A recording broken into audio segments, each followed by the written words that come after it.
बेटा आज हम इस चैप्टर का आखिरी टॉपिक पढ़ने जा रहे हैं और ये टॉपिक तीन टॉपिक्स पर मुश्तमिल है। एक है वेरिएंस, एक है स्टैंडर्ड डेविएशन और एक है मीन डेविएशन। ये तीनों हम एक सवाल में पढ़ने की कोशिश करेंगे। आप सवाल पढ़ते हैं बेटा, एग्जांपल पेज नंबर 170 वाली एग्जांपल है ये। Find variance, mean deviation and standard deviation of the marks of student A and B. Student A और स्टूडेंट बी, एक स्टूडेंट के मार्क्स ये आए हैं और दूसरे स्टूडेंट के मार्क्स ये आए हैं। इनके दोनों के अलग-अलग मीन डेविएशन निकालना है, दोनों का अलग-अलग स्टैंडर्ड डेविएशन निकालना है और दोनों का अलग-अलग वेरिएंस निकालना है।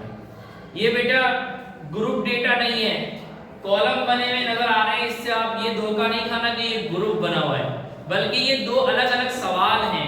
अनग्रुप डेटा के दो अलग-अलग सवाल हैं। तो स्टूडेंट ए का ये अलग अनग्रुप डेटा है और स्टूडेंट बी का ये अलग अनग्रुप डेटा है। पहले हम स्टूडेंट ए के ए पर काम करेंगे, फिर हम स्टूडेंट बी पर काम करेंगे। स्टूडेंट ए हमने हेडिंग डाली और स्टूडेंट ए के जो नंबर हैं, एक सब्जेक्ट में 90, दूसरे में 30, तीसरे में 85, चौथे में 50 और पांचवें में 25। इसको हमने कह दिया x। फिर हमने इसका मीन निकाला, मीन को x बार से भी शो करते हैं। So x bar is equals to summation x upon n, इसका फार्मूला है मीन का। सबको सम कर दिया और जितने नंबर हैं उससे डिवाइड कर दिया, तो आ गया औसत या अरिथमेटिक मीन या सिर्फ मीन। ठीक, मीन कितना आया? 56 आया।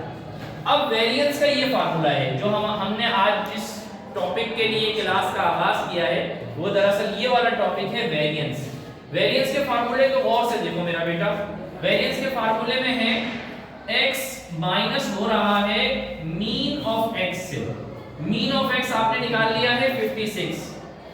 सो x माइनस करेंगे मीन ऑफ x से और फिर इसका स्क्वायर निकालेंगे। x कितने हैं हमारे पास? पहला x 90 है, फिर 30 है, फिर 85 है, फिर 50 है और फिर 25 है। 90x minus x bar, x minus mean of x। Mean of x कितना निकला है बेटा? 56। 56 निकला है ना मीन ऑफ x। आइए अब हर x में से 56 को माइनस करेंगे।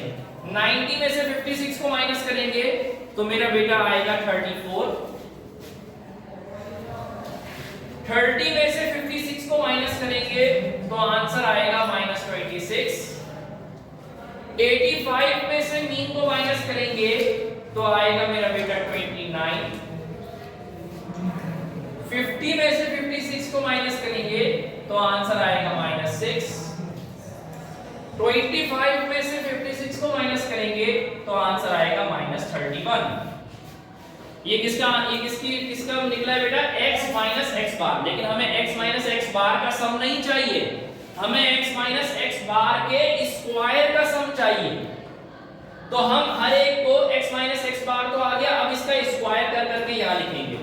तो 34 का स्क्वायर है मेरा बेटा 1156, माइनस 26 का स्क्वायर है प्लस 676, क्योंकि -26 मल्टीप्लाई -26, माइनस माइनस कितना हो जाएगा बेटा? प्लस हो जाएगा। 29 का स्क्वायर है, 29 का स्क्वायर है बेटा 841, -6 का स्क्वायर है प्लस 36, 31 का स्क्वायर -31 का स्क्वायर है प्लस 961।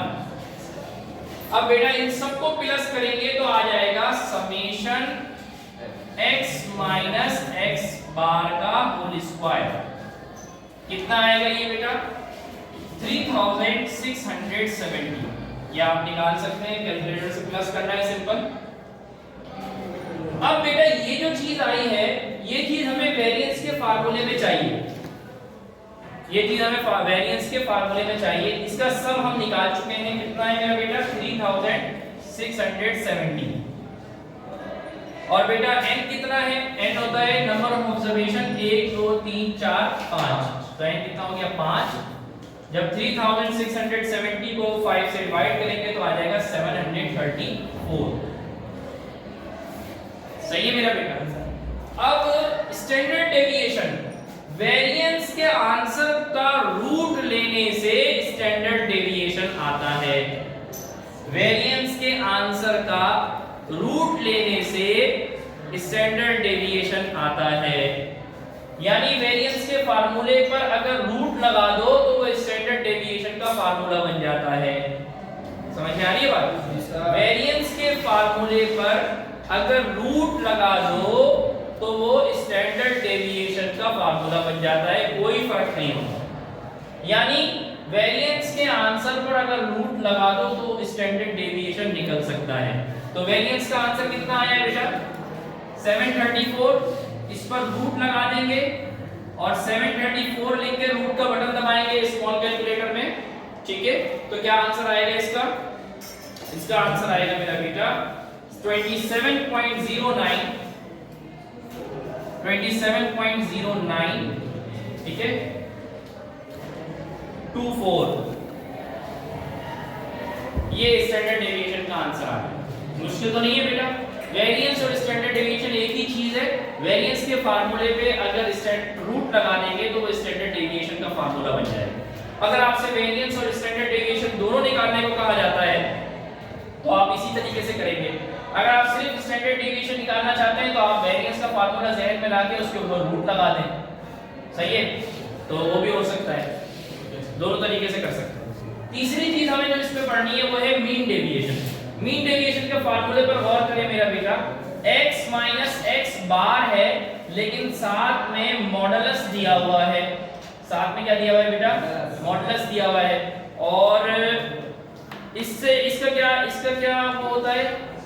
अगर इसका आंसर माइनस में है या प्लस में है, इसका आंसर प्लस में आना चाहिए, सही है बेटा? इसका आंसर प्लस में, यानी इसका आंसर अगर माइनस में है तो भी प्लस कर दो और प्लस में है तो प्लस तो है ही, और फिर उसका सम लो। देखो बेटा x माइनस एक्स बार का आंसर कितना है? 34। तो x माइनस एक्स बार का आंसर इस तरह कैसे होगा? वही 34 ही होगा, वो भी प्लस है। ये माइनस 26 है तो इसको क्या कर देंगे? प्लस 26, ठीक है बेटा, इसकी वजह से। और 29 है प्लस का, 29 ही रहने देंगे। माइनस 6 है तो क्या कर देंगे बेटा? प्लस 6 कर देंगे। माइनस 31 है तो क्या कर देंगे? प्लस 31। अब इसको प्लस करेंगे तो क्या आ जाएगा? सम ऑफ x माइनस एक्स बार, इन सबको प्लस करेंगे मेरा बेटा तो इसका आंसर आएगा 126। 126 इधर लिखेंगे और अपॉन में क्या लिखूंगा इनकी जगह पे बेटा? 5, क्योंकि 5 ऑब्जर्वेशन है, 1 2 3 4 5 ऑब्जर्वेशन है। फिर क्या आंसर आएगा बेटा इसका? 126 अपॉन 5 का आंसर आएगा 25.2। तो इस तरह हमने स्टूडेंट ए का वेरिएंस निकाला, स्टैंडर्ड डेविएशन निकाला और मीन डेविएशन निकाला। अब बिल्कुल इसी तरीके से स्टूडेंट बी उठाकर ये वाले नंबर लेंगे, ये वाले नंबर लेंगे और स्टूडेंट बी के पर भी वही का सारा काम करेंगे जो हमने स्टूडेंट ए पर काम किया था। 2 पेजेस उस पे भी खर्च होंगे, जैसे 2 पेजेस इस पे खर्च हुए या 1 पेज में आपका काम आ गया होगा, जितना काम इस पे इसका किया है उतना ही काम स्टूडेंट बी के लिए भी करना होगा। उसका भी कुछ वेरिएंस आएगा, उसका भी कुछ स्टैंडर्ड डेविएशन आएगा और उसका भी कुछ मीन डेविएशन आएगा। अब सवाल ये पूछा गया है कि which student performed more consistently, किस स्टूडेंट ने ज्यादा कंसिस्टेंसी से काम किया है। तो हम ये कहेंगे कि अगर किसी का स्टैंडर्ड डेविएशन ज्यादा आया है, अगर किसी का स्टैंडर्ड डेविएशन और वेरिएंस ज्यादा आया है, अगर स्टूडेंट ए का वेरिएंस और स्टैंडर्ड डेविएशन ज्यादा आया तो हम ये कहेंगे कि स्टूडेंट बी ने ज्यादा कंसिस्टेंसी से काम किया। और स्टूडेंट बी का अगर वेरिएंस ज्यादा आ रहा है, उल्टा है इसमें, वेरिएंस स्टैंडर्ड डेविएशन जिसका ज्यादा आएगा, वेरिएंस का क्या मतलब होता है? वेरी करना, फ्लक्चुएट करना, ऊपर नीचे होना। मैथ्स में 90 नंबर ले लिए, इंग्लिश में 34 नंबर लिए। अच्छा स्टूडेंट वो होता है जिसके नंबर कंसिस्टेंसी के साथ आए। एक बच्चे की परसेंटेज 70 है, दूसरे बच्चे की परसेंटेज भी 70 है, लेकिन इस बच्चे की परसेंटेज 70 है, इसका मतलब है इसके सारे पेपर्स में मार्क्स अच्छे आए हैं, नॉर्मल आए हैं। ये स्टूडेंट ज्यादा कामयाब होगा जिंदगी में, क्योंकि इसने इंग्लिश पे भी मेहनत की है, इसने जो है वो मैथ्स पे भी मेहनत की है, इसने उर्दू पे भी मेहनत की है। लेकिन ये जो स्टूडेंट ए है, इसने देखो 90 नंबर तो ले लिए एक सब्जेक्ट में, दूसरे सब्जेक्ट में मेहनत कम की, 30 नंबर ले लिए। तो बताओ ये वाला स्टूडेंट ज्यादा बेहतर है या ये वाला स्टूडेंट ज्यादा बेहतर है? कंसिस्टेंसी के एतबार से स्टूडेंट बी ज्यादा बेहतर है। तो हम देखेंगे कि वेरिएंस जिसका ज्यादा होगा उसकी कंसिस्टेंसी उतनी कम होगी। तो आखिर में जब स्टूडेंट बी के ये सब निकाल लेंगे और वेरिएंस स्टूडेंट बी का कम आएगा, फिर हम बताएंगे चूंकि स्टूडेंट बी का वेरिएंस और स्टैंडर्ड डेविएशन कम है, लिहाजा स्टूडेंट बी ज्यादा कंसिस्टेंट है। ठीक है मेरा बेटा, लिख लो।